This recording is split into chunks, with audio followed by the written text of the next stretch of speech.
yes, and then you take that as evidence that there are discrimination in the Swedish society. I mean that is wrong in many ways anyway. Of course it happens, and I think it's sad. You should never be discriminated against because of your skin color or your name or whatever. But for example, we made a test where when you put in an application for a new job, you don't put in your name, you don't put in your religion. Religion or anything. Yeah, but it's pretty much easy to guess, isn't it? So even when you try that, you see the same results. I think the main problem is that many immigrants don't know the language as good as they have to do to cope with the more advanced types of works, jobs, and that I think that many immigrants, they want to stay with their own, in their own with their own countrymen in these kind of ghettos, as you say, rather than moving to places in Sweden where there are a lot of jobs, where there are housings, where there are good conditions. We have, for example, I come from a part of Sweden, the city of Malmö, and the city of Malmö has a lot of immigrants, especially from Muslim countries, and we have no jobs. The unemployment rate is very high. We have no apartments because there are so many new immigrants coming in all the time, so we don't have the time to build new ones. And there are other parts of Sweden, it's called in Småland, called the Gnosjö area, where there's a lot of companies, and they are looking for people to employ. They want workers there, and they have a lot of apartments and houses. And the city of Malmö have offered the newly arrived immigrants to move, help them to move to the Gnosjö area. But there are very, very few of them who are interested because they don't want to leave their countrymen. They want to be able to speak their own language, go to a Muslim doctor, go to the mosque, all of these things. Wouldn't you be, if you were, for instance, in a Muslim country or an Arab country, yes, of course. Wouldn't you also like to have facilities, like you're Christian, you'd like a church nearby that you don't have to go to another city just to pray? And that's the main problem, as I see it, with this mass immigration and the multicultural system. Because for people to feel satisfied, you have to build small Muslim colonies all over Sweden. So you call it colonies? Yeah, I think that's very significant. You call it colonies? Yeah, it is colonies. If you don't adjust and blend in with our society, then you're building a colony. You're building a separate society. And we don't want Sweden to have separate societies. We want to be one society, one identity, and one culture. There are different, the reasons for many... I must say this as well, because I think Sweden is special in that way that we have a very big welfare state, a very strong social welfare, a protective net, so to speak, for every citizen, and high taxes.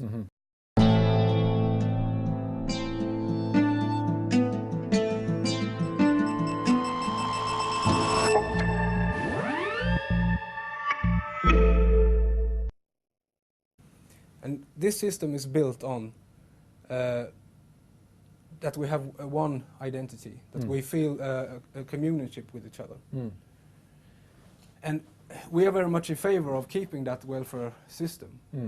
But I think that it's impossible. If you get too large minorities, and the minorities and the majorities don't feel, they don't feel like friends, they don't feel a community, unity together, then in the end they want to pay for each other.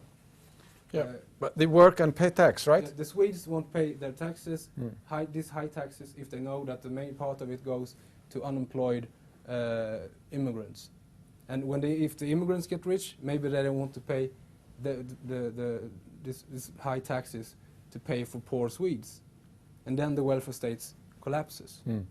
There's been a lot of research on this issue, especially in Harvard University, Alberto Alesina, for example, and others, who have compared the United States with Europe in this aspect and said that one of the main reasons that the United States have a lot of much smaller state and lower taxes is because in the United States you have much more different ethnic and religious and cultural groups who doesn't get along, and they don't want to pay for each other.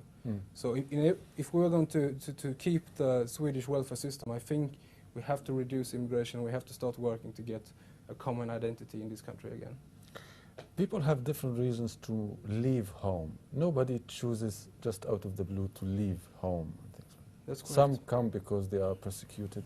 Some come because there are conflicts wherever they came from. Some come for opportunities. Yes. Now, about 10% of the people who has come as immigrants to Sweden are refugees, and the rest are family to people, to other foreigners living here already. And labor. And some labor, not much, but well, that's more in recent years. That's not what I was. This is why I was really surprised. I was told by officials at the Department of Immigration and indeed at the Ministry of Immigration that Sweden might actually suffer a lot if it doesn't open its borders to immigrants, many of them, and soon. I think that's wrong.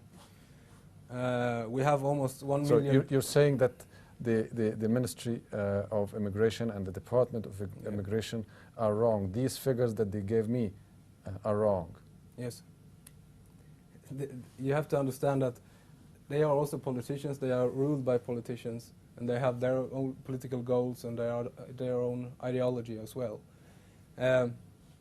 I think we heard this for about 15 years now, that we are going to have a shortage of workers in Sweden. But still today, 15 years later of this debate, we have over 1 million Swedish people who are unemployed.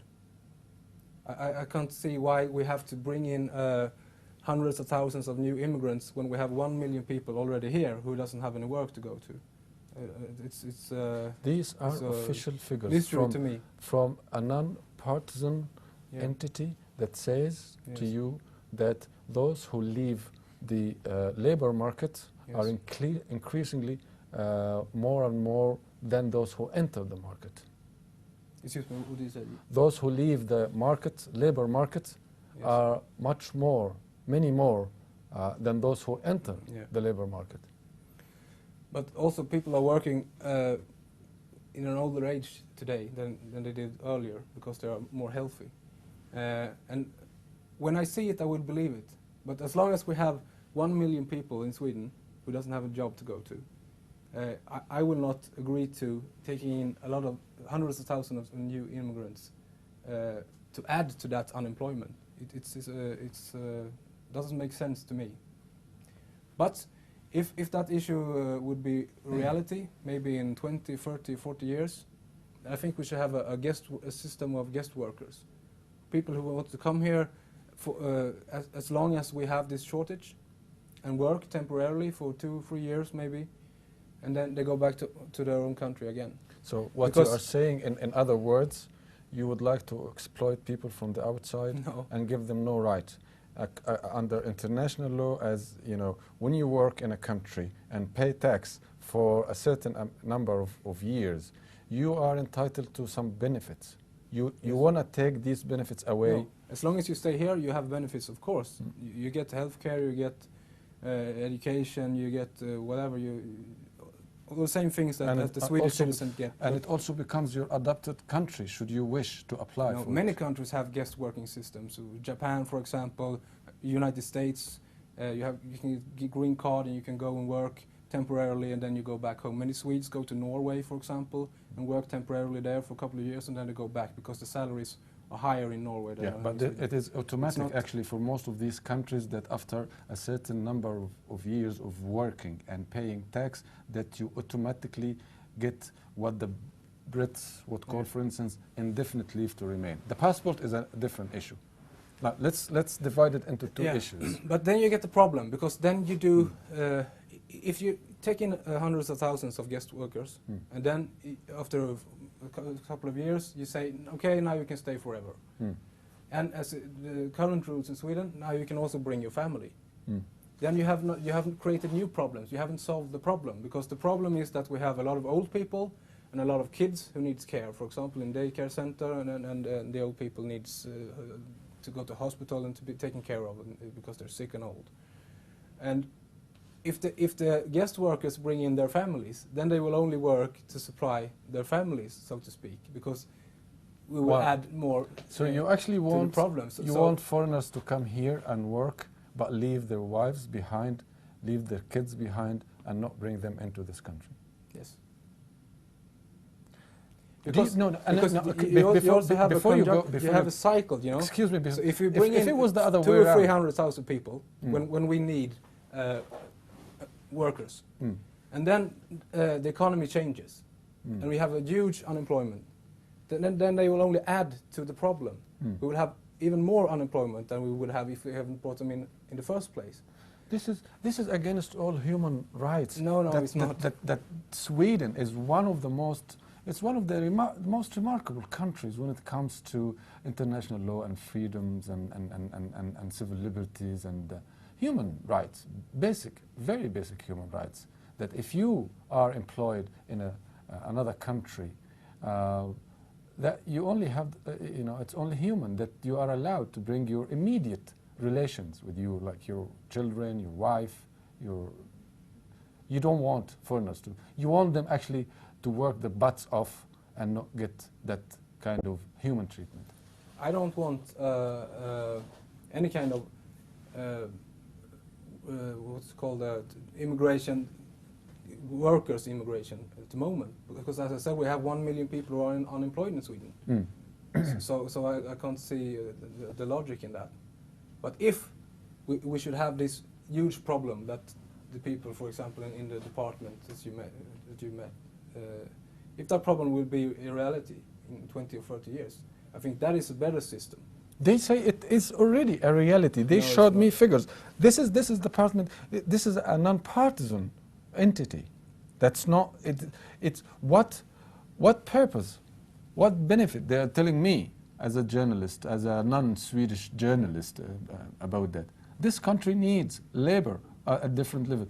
This if is you also go to because another department and you ask them how many people are unemployed in Sweden, they won't tell you that we don't have any unemployed people in Sweden, so we have to bring in workers from other countries. We have a huge unemployment rate in Sweden right now.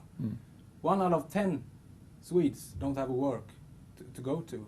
And why should we then bring in hundreds of thousands of foreigners to do the work and add to that unemployment? It's not logical. And we have special sectors. For example, you have special competence, maybe, that you can't get in Sweden. Special types of engineers who is only educated in India or something like that. That's okay, I think. We should have some sort of very highly advanced skilled labor immigration coming here.